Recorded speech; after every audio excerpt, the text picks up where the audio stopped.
So I bought the original XF 35mm 1.4 back in 2017 when I first got my XT2, and that lens needs no introduction. And I'm not going to review that lens here either because there are plenty of reviews out there already, but you can see why I eventually chose a Voigtlander Nokton 35mm 1.2x for Fuji in the video linked here. Anyway, some folks say that the XF 35mm 1.4 has its own kind of magic, and honestly, I think Fuji caught wind of people saying this, so much so that they released a new marketing campaign for this lens some time ago, and they labeled this lens the One. But even with this new lens, the 33mm 1.4 WR, which I see as a slightly wider replacement, you'll still see people opting for the original 35mm 1.4. And why is that? But before we get into the rest of the video, if you're new here, my name's Tim DeGrassa and I'm a photographer and filmmaker with a passion for documentary storytelling. On this channel, you'll get to see my work with and hear my thoughts on gear I use to tell stories. If that's something you're interested in, subscribe to join the journey. Also, just a quick disclosure, y'all. I bought this lens with my own money and no one has reviewed or approved this video before I'm releasing it to y'all, especially not Fuji. But back to the magic of the original lens. I've had it and sold it a few times actually, and I definitely do think it's a special lens. But while I don't want to get into a long point-for-point comparison here, I'll say this really quickly. Besides the arrangement of the elements in the 35mm 1.4, which I think helps to create some of that magic, I think the 33mm 1.4 WR is improved in every way. It focuses much faster, is sharper in the corners, and produces cleaner, if a little bit more clinical photos. Beyond that, when compared to the 35mm 1.4, there's weather sealing, internal focusing, and almost twice as much weight.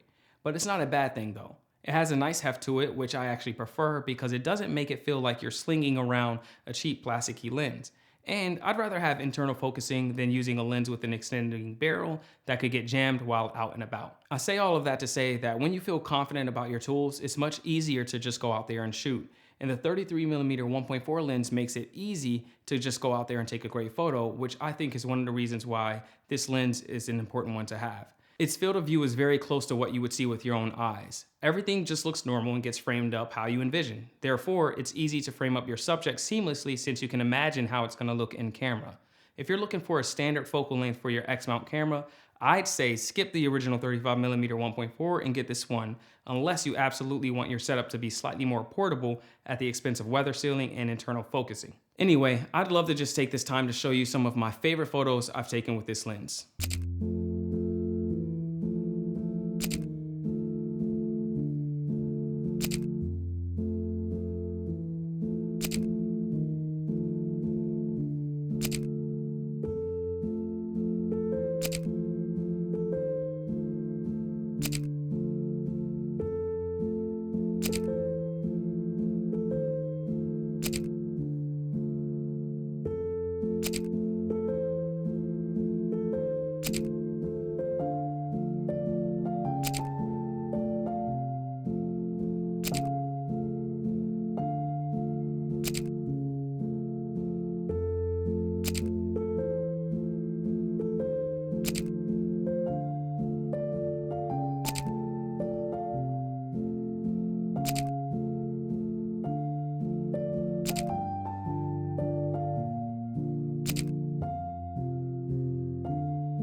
I hope you enjoyed those photos. If this video helped you out and you want to see more like it, be sure to like and subscribe. It really helps the channel out. Thanks for watching and see you in the next one.